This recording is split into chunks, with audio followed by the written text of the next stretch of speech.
Сайн байцгаана уу? Намайг Мөх Цэцэг гэдэг. Би одоо Австри улсад сэтгэл зүйн доктор хамгаалаад ажиллаж амьдарч байна.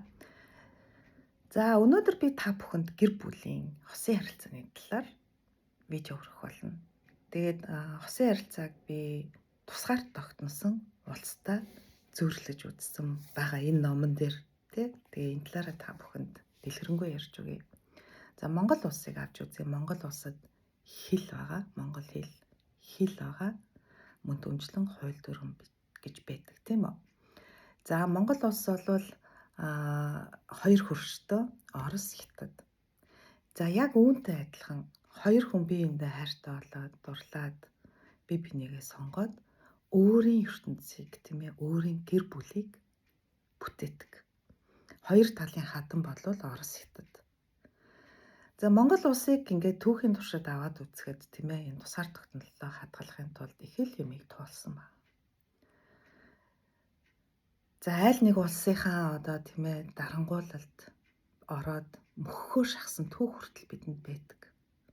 Яг үүнтэй адилхан хэрвээ бид нар хоёр хадмаасаа өөрийн тусгаар тогтнол хэл хязгаараа одоо тийм ээ хадгалж үлдэж чадахгүй байх юм бол мөхөл төрн сүрнэ. Энэ их учиртай. Тэгээ бид нар дипломат харилцааг бол яхаа аргагүй хоёр хөрштөөгөө оршин тогтнохын тулд хадгалсаар байх хэрэгтэй. Бид нар дипломат харилцаатай байх хэрэгтэй. Хэрвээ бидний дотоод улсын асуудал тийм ээ бодлого шийдвэрт нөлөөлөх гээд байх юм бол бид нар уучлаарай тийм байдгүй маа гэдэг юм бэ зогсож чаддаг байх хэрэгтэй байна. Тэгвэл ямар улс ингээд мөхөөд тийм айл нэг улс орныг колон гэдэг чинь тэгээд одоо өөрийн гэсэн эрх мэдлгүй боол гэсэн үг шүү дээ. Боол болоод гэдэг юм бэ. Тэгэхээр юуны өмнө энэ тэгээд тухайн одоо нөхөр нөө эхнэрийн өөрийн үн цэнтэй холбоотой асуудал байхгүй юу? Ямар үн цэнтэй холбоотой асуудал вэ гэвэл гэр бүл нь эцэг гэх гэсэн үг шүү дээ. Ах トゥ эгч トゥ одоо хин нэгэн нь чи штэ яг үнэндээ юу нөхөр болох эхнэр болох чи сонголт хийж чадахгүй харчаагүй тэ яг үнэндээ тийм чадварлаг биш хинч биш юм аа. Яг үндэ манай гэрийн боол тэг бид нар зарцлагдаад биднэрт үйлчлээд байчих хэвээр хүн юм аа гэж үздэг болвол таныг хүнтэй сухад дургуутдаг байхгүй юу? Таны сонголтыг хүлээн зөвшөөрч чаддгүй. Таныг чи сонголт хийж чадах уу? Хойлоо барах уу? Чи нэг юмны тэ одоо уруу татлагад ороод нэг юм толгоогоо эргүүлсэн. Танаа чиний нас сонгосон хүний царайг хартаа яг чам шиг л гэж хэлж байгаатай адилхан байхгүй юу? Чиний сонголтыг үгүйсгэж байгаа юм бол чамд итгэдэггүй хүмүүс гэсэн үг. Хэрвээ чи ийм үн цэнтэй гэр бүлтэй тийм ээ ур чадвартай хэн нэгэн байсан бол чамайг сонголт хийхэд гэр бүлийнхэн чинь бид нар чамд итгэж байна. Чи угаасаа сонголт хийж чадна. Чиний шийдвэрийг бид нар хүлээн зөвшөөрч чадчихна гэж хэлж чадах байхгүй юу? Улмаар чиний сонголтыг хүндэлж чаддаг. Хүлээн зөвшөөрч чаддаг. Тэгэхээр энэ хоёрын хооронд ийм ялгаа байгаа.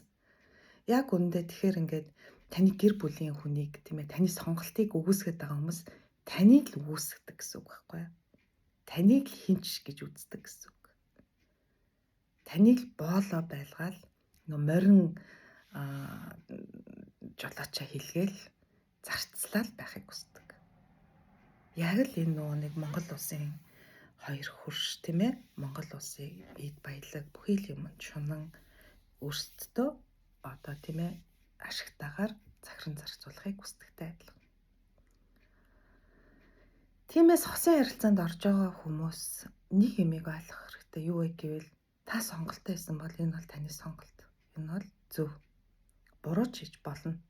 Магадгүй та сэтгцэн эмгэгтэй хүнийг сонгосон байж болно шүү дээ. Тэр үед аав ээж нар над хүн чинь дээ миний хүү миний охин гэд ийм хүмүүстэй нэг оролцоод байдгүй. За яах вэ? Чи амьдраад үз. Тэгтээ над хүн чинь гэд хэлэх үгээ хэлээд тэгэл гоё харилцаатай дипломат харилцаатай байж чаддаг байхгүй юу? Тэгээд амьдраад үзнэ 1 жил, 2 жил, 3 жил, 4 жил, одоо 10 жил, 20 жил. Үнэхээр тэ болохгүй бол тэгэл хүмүүс сална. Тэр хооронд хүн өөрөө л шийдвэр гаргадаг, тийм үү? Нэгэнд би шийд сонгосон болвол амьдраад үзье, болохгүй бол тэр л үз. Өнөөдөр тэгээд өмнөх шигэ бас тэ одоо байха болцсон хүмүүс хортой харилцаа байгаад хортоод байгаагаа мэдгэн болвол ер нь бол за энэ хүртэл би төвчин энэс цаашаа бол төвчиж чадахгүй гэдэг зарчмаа бол ингээд тавьж чаддаг болсон. Тийм байсаар байтал тийм ээ бид нар гэр бүлийнхаа харилцаанд гадны улс ордныг ялангуяа хадмуудаа оролцуулаад байх шаардлагагүй. За тэгээд өнөөдрийнхээ видеог энэ хүргээд дуусгая. Баярлалаа.